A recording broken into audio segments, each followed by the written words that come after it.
علی بھائی، غرقد کو یہودیوں کا درخت کیوں کہا جاتا ہے؟ کیا اس کا ذکر کسی صحیح حدیث میں ملتا ہے؟ ملتا ہے جی. دجال والا جو میں نے لیکچر دیا تھا، آپ یوٹیوب کے اوپر دجال اور دجالی سسٹم اور ساتھ میرا نام انجینئر محمد علی مرزا لکھیں تو وہ کلپ کھل جائے گا. مسئلہ نمبر 133 تھا دجال کے اوپر. اس میں نے مسلم شریف کی ایک حدیث بتائی تھی کہ قرب قیامت میں ایک بہت بڑی جنگ ہونے والی ہے یہودیوں اور مسلمانوں کے درمیان. اس میں عیسائی تو ظاہر ہے اسلام قبول کر کے مسلمانوں کے ساتھ ہو جائیں گے، یہودی جو ہیں وہ باقی رہ جائیں گے. اور اس جنگ کے دوران یعنی مسلمان جو ہیں وہ یہودیوں کو قتل کریں گے. تو ایک درخت ہے جس کا نام ہے غرقد. آپ یوٹیوب کے اوپر جا کے غرقد لکھیں نا، غین را قاف دال، تو وہ باقاعدہ اس کے اوپر ویڈیوز بنی ہوئی بھی آ جائیں گی. اسرائیل میں یہ انہوں نے لاکھوں کی تعداد میں کاشت کیا ہوا ہے غرقد. ظاہر ہے وہ بینیفیشری بھی بہت ہے. ایک تو بڑا گھنا ہوتا ہے یہ درخت، پورا اس طرح درخت نہیں ہوتا، یہ ایک جھاڑی نما ہوتا ہے پھیلا ہوا زمین پہ، یعنی اس کے اندر اگر 3-4 بندے بھی چھپ جائیں تو نظر نہیں آئیں گے. تو غرقد کا درخت یہودیوں کا درخت ہے. اس مسلم شریف کے الفاظ ہیں حدیث میں، مشکات میں بھی آپ کو تیسری جلد میں مل جائیں گے کہ وہ یہودیوں کو پناہ دے گا وہ درخت. باقی اگر کسی درخت یا پتھر کے پیچھے بھی یہودی چھپے گا نا تو اللہ تعالیٰ کی طرف سے ایک غیبی معجزہ ہوگا کہ وہ پتھر اور درخت بولے گا کہ میرے پیچھے یہودی ہے، اس کو قتل کر دو. یعنی وہ میدان جنگ کی بات ہو رہی ہے، یہ نہیں ہے کہ جو بھی یہودی ملے اسے قتل کر دو جو جنگ کے لیے آیا ہوگا. تو یہودی اس درخت میں پناہ لیں گے تو وہ درخت جو ہے نا وہ نہیں بتائے گا الا یہ کہ کوئی ڈھونڈ لے. تو وہ غرقد کا درخت یہودیوں کا درخت اس لیے اسے کہا گیا کہ وہ پناہ دے دے گا یہودیوں کو. تو آپ یوٹیوب پہ جا کے لکھیں تو اس کی تصویریں کیا ویڈیوز بھی آپ کو، بلکہ اسرائیل میں کئی مسلمانوں نے جا کے وہ باقاعدہ ویڈیوز عرب کے لوگوں نے بنا کے چڑھائی ہوئی ہیں، غرقد کے درخت دکھائے ہوئے ہیں کہ یہ دیکھیں کتنی کثرت میں انہوں نے پہاڑوں کے اوپر موٹر ویز کے ساتھ ساتھ وہ سارے کاشت کیے. ہو سکتا ہے وہاں کے آب و واقع والے سے وہ بینیفیشری ہوں اس لیے کیے ہوں، اور یہ بھی چانس ہے، لیکن الٹیمیٹلی یعنی یہ فائدہ ان کو ہوگا اس حوالے سے. لیکن اس میں سر الفاظ بڑے عجیب ہیں، وہ بتا دوں آپ کو. اس میں الفاظ یہ ہیں کہ جب وہ کوئی یہودی کسی پتھر کے پیچھے یا درخت کے پیچھے چھپے گا نا تو وہ پتھر اور درخت کہے گا اے مسلم میرے پیچھے یہودی ہے، اسے قتل کر دو. نہ وہ کہے گا اے بریلوی، نہ دیوبندی، نہ شیعہ. اگر مسلم کی آواز آئی تو بریلوی دیوبندی شیعہ نے تو نہیں جانا، کیونکہ وہ تو آپ کو پتہ ہے مسلم کہنے کو اپنی گالی سمجھتے ہیں. میں نے آپ کو کئی بار کہا کہ آپ کسی بریلویوں کی مسجد میں جا کے کہنا میں دیوبندی ہوں، وہ کہیں گے ہاں جی وہ یہ بھی ایک فرقہ ہے، اتنی یہ فلاں فلاں جگہ پہ دیوبندیوں کی مسجدیں ہیں ماشاءاللہ، وہ بھی حنفی ہیں لیکن ہمارا ان سے اختلاف ہے، آپ وہاں پہ جا سکتے ہیں. لیکن آپ جا کے میں مسلم ہوں، کہے گا میں کافر ہوں. مسلم نام سے ہی چڑھ جائیں گے. تو سر اس سے پہلے کہ آپ کو مسلم کہہ کے پکارا جائے اور آپ اس وقت بھی یہ سمجھیں کہ کوئی انجینئر صاحب آواز دے رہے ہیں پیچھے سے اور آپ آواز پہ لبیک نہ کہے، آج سے اپنے آپ کو مسلم کہنا شروع کر دیں. اس میں الفاظ ہیں اے مسلم، ٹھیک ہے، میرے پیچھے یہودی ہے، اسے قتل کر دو. انہوں نے کہنا ہے پتہ نہیں کون آواز دے رہے ہیں، انجینئر صاحب کی کوئی ویڈیو تو نہیں پیچھے چل گئی. ٹھیک ہے، نہ میں وہابی نہ میں بابی، میں ہوں مسلم علمی کتابی. مسلم بن جاؤ اس سے پہلے کہ آپ پچھتائیں، سادے مسلمان بنے. ٹھیک ہے علی بھائی، مسلمانوں کی پستی کی وجہ صرف ایک جملے میں کیا ہو سکتی ہے؟ قرآن سے دوری، بس. صحیح مسلم میں حدیث ہے، حضرت عمر کہتے ہیں کہ نبی علیہ السلام کو میں نے خود ممبر پہ یہ بات کہتے ہوئے سنی تھی کہ اللہ تعالیٰ اس کتاب کی وجہ سے لوگوں کو عروج دے گا، قوموں کو، اور اس کتاب کی وجہ سے زوال دے گا. کتاب کو چھوڑنا، سورہ فرقان میں آتا ہے نا کہ آیت نمبر 30 میں کہ قیامت الدین نبی علیہ السلام شکایت کریں گے، وقال الرسول یا ربی ان قوم اتخذوا هذا القرآن مہجورا، اے اللہ میری قوم نے قرآن کو پشت کے پیچھے ڈال دیا. تو قرآن سے دوری اصل وجہ جی. اسی کو ڈاکٹر اقبال نے شعر میں کہا ہے نا، وہ زمانے میں معزز تھے مسلمان ہو کر اور تم خوار ہوئے تارک قرآن ہو کر. قرآن کو چھوڑنے کا مطلب یہ نہیں کہ قرآن کی تلاوت چھوڑ دی ہے. قرآن کی تلاوت تو ماشاءاللہ یہ اتنی کر رہے ہیں جتنی صحابہ نے بھی نہیں کی ہوئی. ظاہر ہے صحابہ کرام کی اگر کوئی بیوی مرتی تھی تو وہ 40 دن تک سپارے لے کے تو بندے نہیں بٹھائے ہوتے تھے نا. ٹھیک ہے، ان کے جو قرآن کی تلاوتیں تو صحابہ کو شرمندہ کر دیں جو کچھ انہوں نے قرآن کے ساتھ تلاوتیں کی ہیں. قرآن کو چھوڑنے کا مطلب ہے اس کی تعلیمات کو پس پش ڈال دی ہے. ٹھیک ہے، حالانکہ قرآن پاک میں کیا تھا، وَأُوحِيَ إِلَيَّ هَذَا الْقُرْآنُ لِأُنذِرَكُم بِهِ وَمَن بَلَغَ. اے نبی فرما دو قرآن مجھے اس لیے وحی کیا گیا اس کے ذریعے میں تمہیں بھی تبلیغ کروں اور جس تک پہنچ جائے وہ بھی اس کے ذریعے تبلیغ کرے. ہم نے مردے بخشوانے کا ذریعہ بنا لیا اسے، حالانکہ اس طریقے سے کوئی بخشش نہیں ہونی ہے. جب تک ایک بندے نے پوری زندگی قرآن کھول کے نہیں پڑھا اس میں لکھا کیا ہوا ہے، اس کے مرنے پہ آپ 40 حافظ قرآن لا کے اس پہ سپارے پڑھواتے رہیں گے تو اسے کیا فائدہ ہونا ہے. تو مسلمانوں کی پستی کی ایک وجہ ون لائن میں اگر بیان کی جائے تو وہ یہ ہے کہ مسلمانوں نے قرآن کو پیٹھ کے پیچھے ڈال دیا، بس قرآن کو چھوڑ دیا۔ آج قرآن کو پکڑ لیں، اور جو غدیر خم پہ حدیث ہے صحیح مسلم میں اوپر تلے 4 حدیثیں ہیں 6225 سے 6228 تک، اپنی وفات سے تقریباً 2-2.5 مہینے پہلے خطبہ دیا آپ صلی اللہ علیہ وآلہ وسلم، فرمایا آگاہ ہو جاؤ میں بھی ایک انسان ہوں، قریب ہے کہ اللہ کا قاصد یعنی موت کا فرشتہ میرے پاس آئے اور میں اس کی دعوت کو قبول کر لوں۔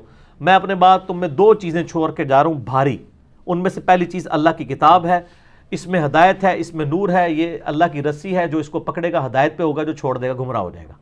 تو یہ آپ علیہ السلام خود فرما رہے ہیں اللہ کی رسی وَاعْتَصِمُوا بِحَبْلِ اللَّهِ جَمِيعًا وَلَا تَفَرَّقُوا، اور دوسری چیز میرے اہل بیت ہیں، ان کے معاملے میں تمہیں اللہ کا خوف دلاتا ہوں کہ ان کے ساتھ حسن سلوک کرنا۔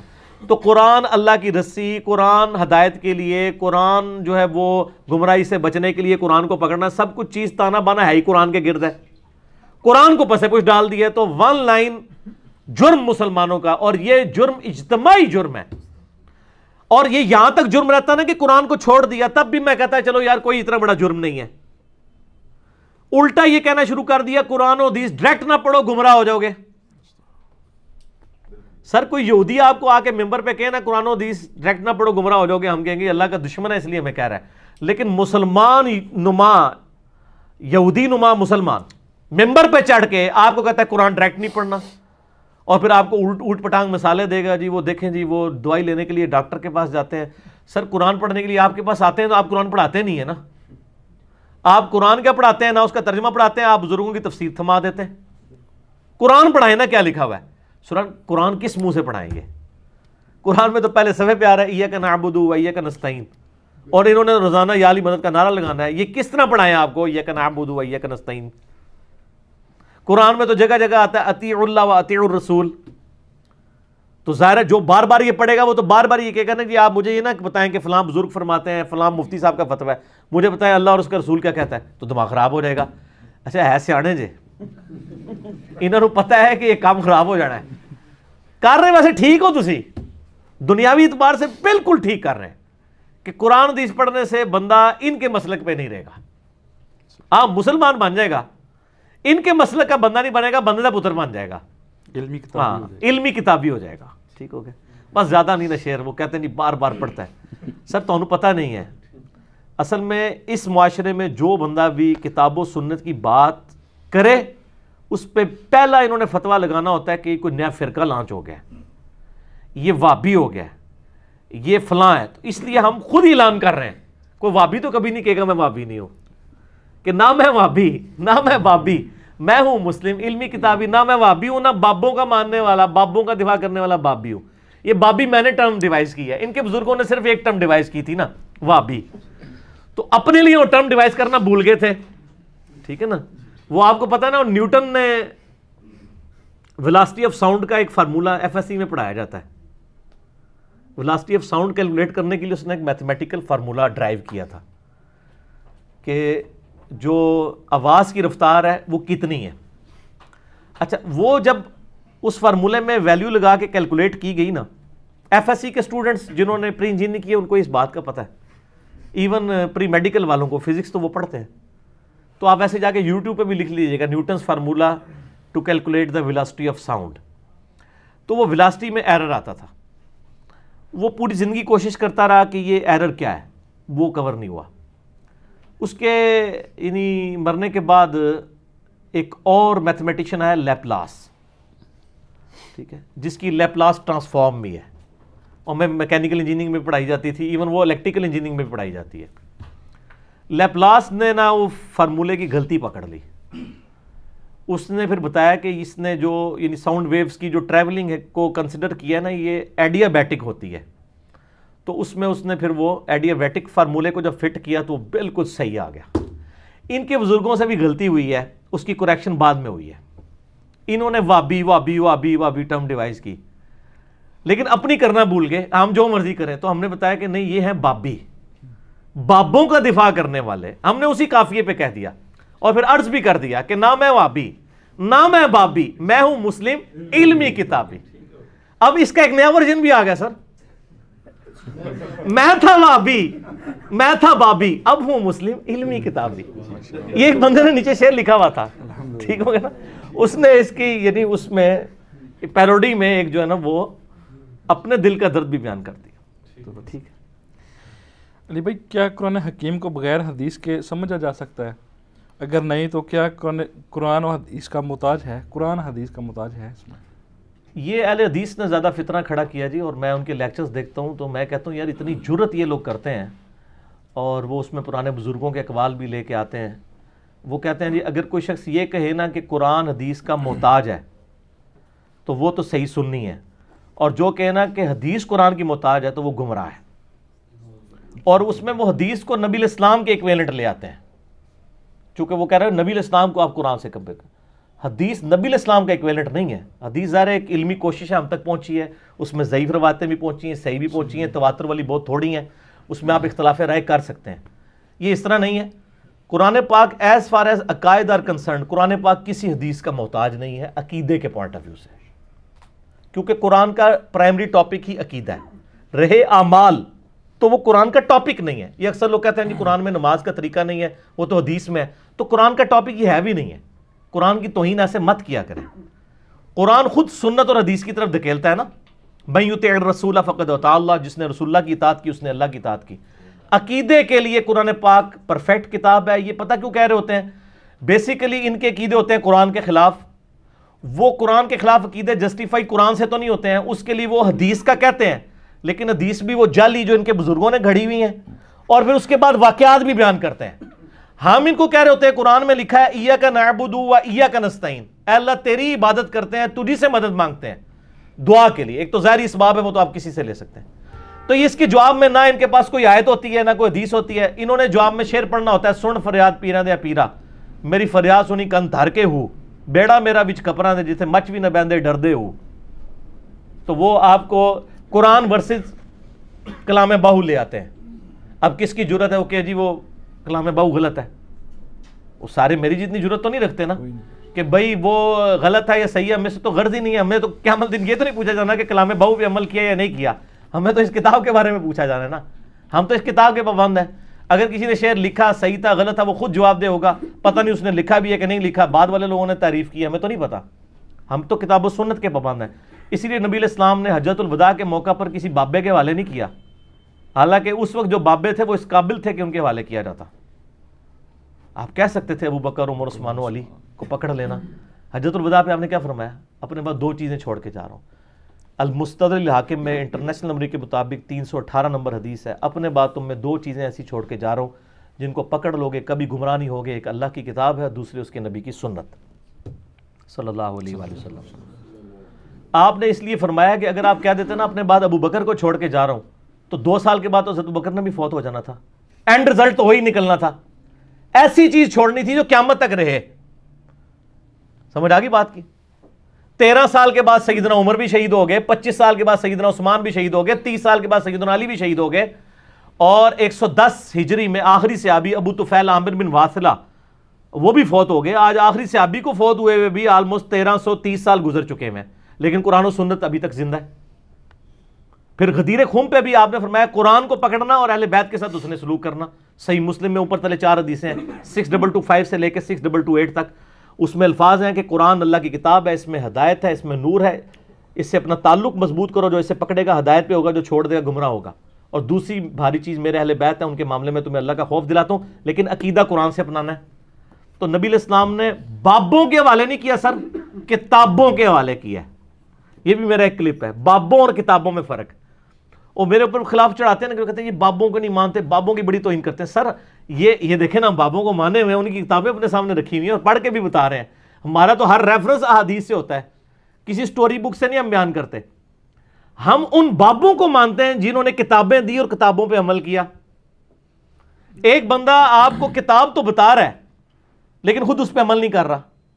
میں نے کئی بار یہ واقعہ سنایا ہے کہ ایک بار ہمارے یہاں درس میں بھی ایک دفعہ بھائی آئے تھے، وہ بتانے لگے کہ میں وہ نئے ریورٹ ہوئے، پہلے بریلوی تھے، اس کے بعد بخاری شریف پڑھی تو انہوں نے رفع الیدین سے سنت کے مطابق نماز شروع کر دی.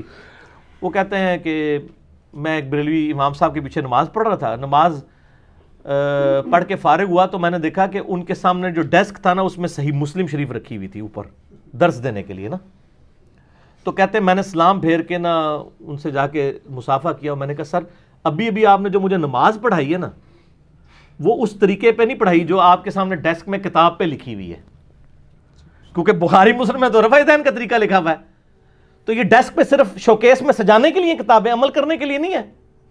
اور جی رفع دین منسوخ ہو گیا جی، بت رکھ کے آتے تھے. سعودیہ والوں کو آج نہیں پتا چلا، جدھر آیا تھا انہوں نے چوتھے ملے پتا لگ گیا. ٹھیک ہو گیا، جدھر آیا تھا ان کو بھی تک نہیں پتا چلا. تو میں اس میں اس لیے کہتا ہوں نا کہ خالص دودھ بھینس کے نیچے سے ملتا ہے، گوالا تو آپ کو چھپڑ کا پانی بھی ڈال کے دے گا. یہاں تو گوالے آئے ہوئے ہیں نا، دین تو وہ ہے یا کتابوں میں ہے یا وہاں پہ نسل در نسل جو ٹرانسفر ہوا. تو وہ کہتا ہے جی بجائے اس کا جواب دینے کے اس نے غصے میں اپنا مسلح نکالا نیچے سے اور کہتا ہے دیکھو اس گستاخ کو تمیز نہیں بات کرنے کی. یہ تو بڑا اچھا عربہ ہوتا ہے نا علماء کے پاس. تھوڑی دیر وہ آپ کا نا سوال آبزرو کرتے ہیں، جب وہ سوال کا جواب صحیح نہیں دے رہے ہوتے تو کوئی بھی شریف آدمی ہونا تھوڑا سا تو ہائپر ہو ہی جاتا ہے کہ جی میں آپ سے یہ بات کر رہا ہوں. تو آپ وہ یہی چاہ رہے ہوتے ہیں کہ آپ ہائپر ہوں تو اگلا سٹیپ لیں کہ دیکھیں جس کو تمیز نہیں بات کرنے کی. اس کا حل بھی میں نے سوچا ہوا ہے. میں نے جب کسی بندے کی اس طرح کلاس لینی ہوتی ہے میں نہیں لیتا ہوں، میں کوئی سفید داڑھی والا نہ بوڑھا بندہ پکڑتا ہوں اور اس کو کہتا ہوں کہ مولوی صاحب کو مسئلہ پوچھ کے دسو. اس کے ساتھ تو نہیں بدتمیزی کر سکتا، وہ بڑا کامیاب طریقہ ہے. ہماری تو ہلکی بات سن کے بھی کہتے ہیں تمیز نہیں گل کرنے کی. اب کسی بوڑھے بندے سے تو نہیں بات کریں گے نا، یا بوڑھا بندہ ڈھونڈیں یا وہ ڈھونڈیں جو چندہ بہت زیادہ دیتا ہو. ہاں آپ دیکھ لیں جتنی مسجدوں کے کمیٹی کے صدر ہیں نا زیادہ تر وہ وہاں کے مالدار لوگ پولیٹیکل لیڈرز ہوتے ہیں جو صرف عید کی نماز کلف والے کرتے میں پہننے کے لیے پڑھ کے اور چلے جاتے ہیں. کرائٹیریا یہ ہوتا ہے. ان کے لیے نمازیں بھی لیٹ ہو جاتی ہیں.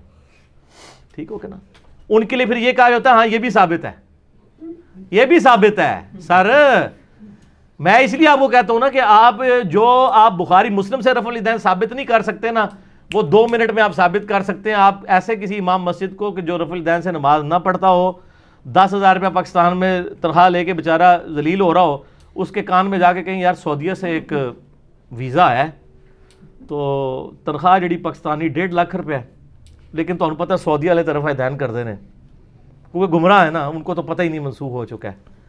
تو آپ تو رفع اذان کرتے نہیں ہیں تو وہاں تو پھر آپ کو امامت میں رفع الاذان کرنا پڑے گا. ہاں جی کیوں نہیں، یہ بھی ثابت ہے.